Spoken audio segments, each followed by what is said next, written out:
Happy Sunday, everybody. You caught me in the midst of a really good Pinot Grigio from the Rivoli family, the Maddalena label of theirs. And you know, the last couple weeks, you know, we did arancini and veal rotini and vinegar peppers. We've had a lot of savory and bitter, and time for something sweet, huh? So, in this week's scene. All right, thank you. That's for you. Keep that. Say hello to Freddie Arnold, all right?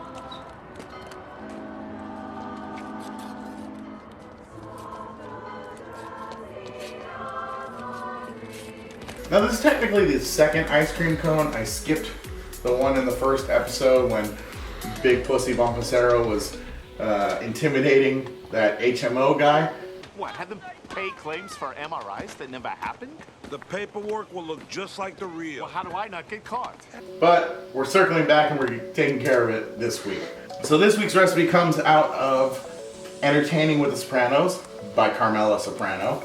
And we're actually going to be making pizzelles, which are lace cookies, or I bet you've seen them before. They're the little thin cookies that kind of look like a waffle. Now, I've never made them before, but I've eaten my share. My adopted Aunt Dorothy makes them quite often. In fact, I'm actually borrowing her pizzelle maker. The little spin that I'm going to do is I'm going to try to wrap the pizzelle into a cone and try to use it as an ice cream cone for later. So, this week's ingredients, not the wine, is some flour, a lot of flour, baking powder, pinch of salt, some lemon zest, anise extract. Now the book says you can use anise or vanilla extract. My mentor Dennis says if you're not using anise, you're really missing out. And Dennis grew up in the same neighborhood that Rocky takes place. Like, he is a true South Philly Italian, so I'm gonna take his word for it. 6 eggs, stick and a half of butter, and cup and a half of sugar. Now so far, for the most part, I've really liked the recipes in these two books, but Michelle kind of has a funny way of doing certain things, and so in this one, Michelle says to sift the 4 dry ingredients onto a piece of wax paper and then slowly add them into the blender. I personally think that that's kind of a excess step, but hey, I'm gonna do it her way. It's her book, and we'll see how this goes for me. Probably gonna fast forward this, or, you know, maybe I do something wrong and the hilarity is just too much to miss out on. So we take the baking powder and all the flour, if it'll fit. It actually did. Pinch of salt, which is about 3 shakes, I guess. And I'm just gonna sift it out onto the wax paper. So that wasn't too terrible bad. We'll see about when I pick this up and put it in there. Now, my friend Chrissy, she names hers Estelle. I haven't named this one. It's my parents' food processor, so I'm probably not gonna name it. But when I get my own, I'll think of something. Anyways, you use our food processor, and we take I'm gonna start with the butter. Get in there. I like to chop it up into smaller cubes to make life easier. And the sugar, the anise, and the lemon zest. With the lemon zest, it said 2 teaspoons. I'm pretty sure I zested a bit more than that, but it's a minor flavor, so a little extra doesn't hurt. Okay, waiver. I usually say, oh yeah, cooking is fun, recipes a suggestion, do whatever you want with it. That's with cooking. Baking, you have to be a lot more spot on. Baking is a science, but there are some things you can kind of fudge, like when it comes to a little bit extra zest. That's not going to affect the chemical compounds. For a really great example, do a Google search on Good Eats, Alton Brown, chocolate chip cookie. He goes through and explains how just the slightest tweak of this much baking soda, this much butter, completely changes the texture of the cookie. But I'm not Alton Brown. I'm another AB. Okay, so we got this going.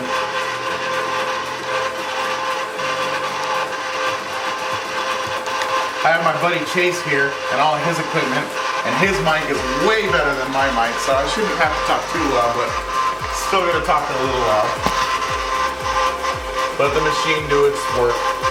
It's at the point now that I think I can go ahead and add the eggs. Now when you're adding the eggs, add them in one at a time. So I'm gonna go ahead and I'm gonna crack directly into the bowl. All right, now I will say, be careful how close you get as you're dropping in the egg.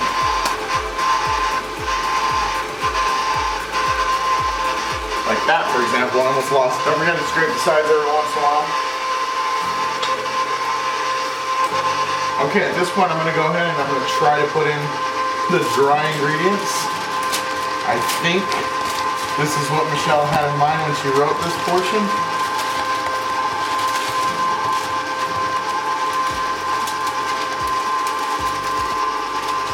Something along these lines, I'm guessing.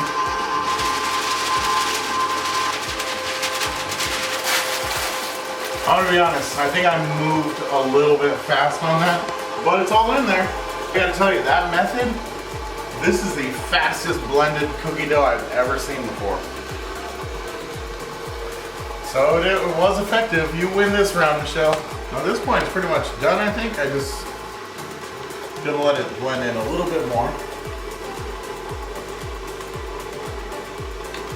Dough tastes pretty good. Now, I personally am not one of those people who's afraid of me getting sick from the cookie dough, but you might get sick from it, and I don't want you to sue me, so don't do it at home. If you do, I told you not to, so you can't sue me anymore. That's pretty blended well together. Unplug this, move it out of the way. Time to plug in and heat up the pizzelle maker. Now this needs to get pretty warm. Let me go ahead and get our dough out of here. So here's what our dough looks like. Now the book at this point says that each pizzelle maker is different, and at this point you should follow the directions on your individual pizzelle maker. I'm gonna go ahead and put an Amazon link in the description for a pizzelle maker.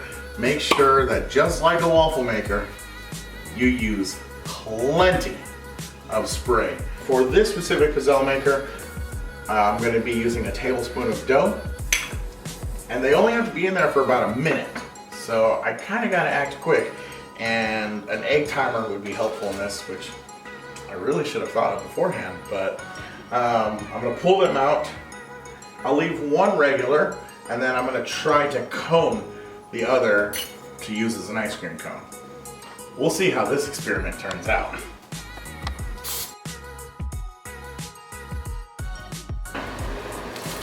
Whew. So one I'll keep normal, one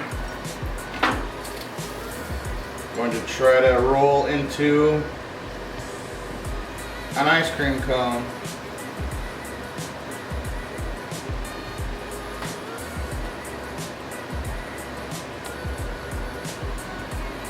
Okay, good news, it rolls. Bad news, there's an opening at the bottom, and I need some way to keep it cone-like while I'm doing this process.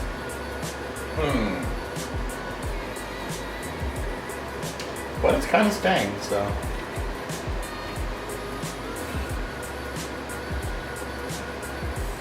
All right, 1 and 1. We're gonna keep trying this. This is probably going to be sped up, so you don't have to see every single one. All right, so I'm partway through the process, and they're getting better. I think this was like my second one. I ate the first one. I'm just gonna be honest with you. And you can see how, like, you know, they're still, Chase, I don't know how close you can get on that, but you can still see how, like, that's really a canyon vortex. Like, that's, no ice cream is being held in that, right? These are the newest one. This is the latest one off the line. Game changer idea. Park them in each other like this to help keep them from unraveling. I'm gonna keep doing this now for the rest of the cycle. I'll update you when I have something else to share. I am trying to do ice cream cones out of these, right? Well, if you notice, the very bottom, even of the best of them, there's a little hole that when the ice cream melts, it's gonna escape out of, right? Well, my buddy Kenny always uses this stuff called Magic Shell. And I thought, oh, that stuff hardens. Maybe it'll work, right? So, hashtag today I learned. Magic Shell only hardens when it's on top of the ice cream itself. So it's not like it just magically hardens on anything. Yeah, dumb moment for me. So anyway, so this is leaking. It's not a solution. Now I'm Willy Wonkaing over here. And I've got kind of a homemade chocolate broiler thing. Just a glass bowl on top of a pot of boiling water. The chocolate is starting to melt. I just have a few pieces of dark chocolate.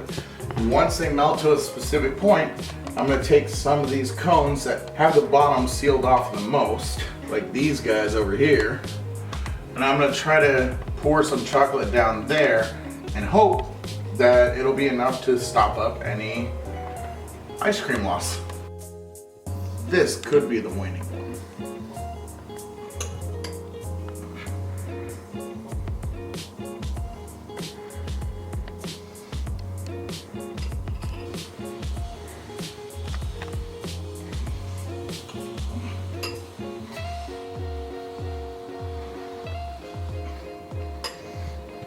Okay, now we let those cool off and we'll see how well it works.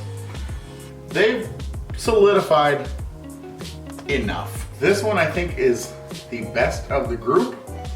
It also happens to be the narrowest mouth. I take my little ice cream scoop and there we go.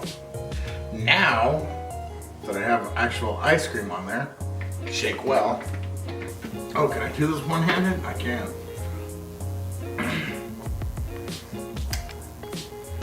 This is why I did it on top of the mat. Oh, messy disaster. And I'm in a white shirt too, so this should go well. Come on, Magic Shell. Freeze on the ice cream like you advertise that you will. Actually, to its credit, the part that is on the ice cream did harden, did solidify. I did all that work to make sure it didn't run from the inside, and it's running all on the outside. But I will say, nothing dripping from the inside like I had anticipated. Just the Magic Shell that I over poured on the outside.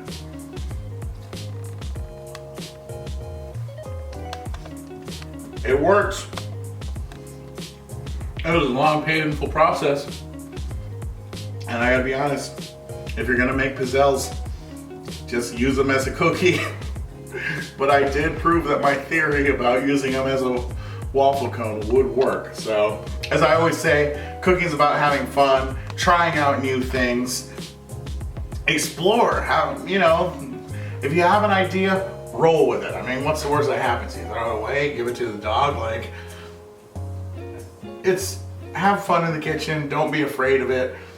Mistakes happen, accidents happen. Dishes don't always turn out the way you think they're going to.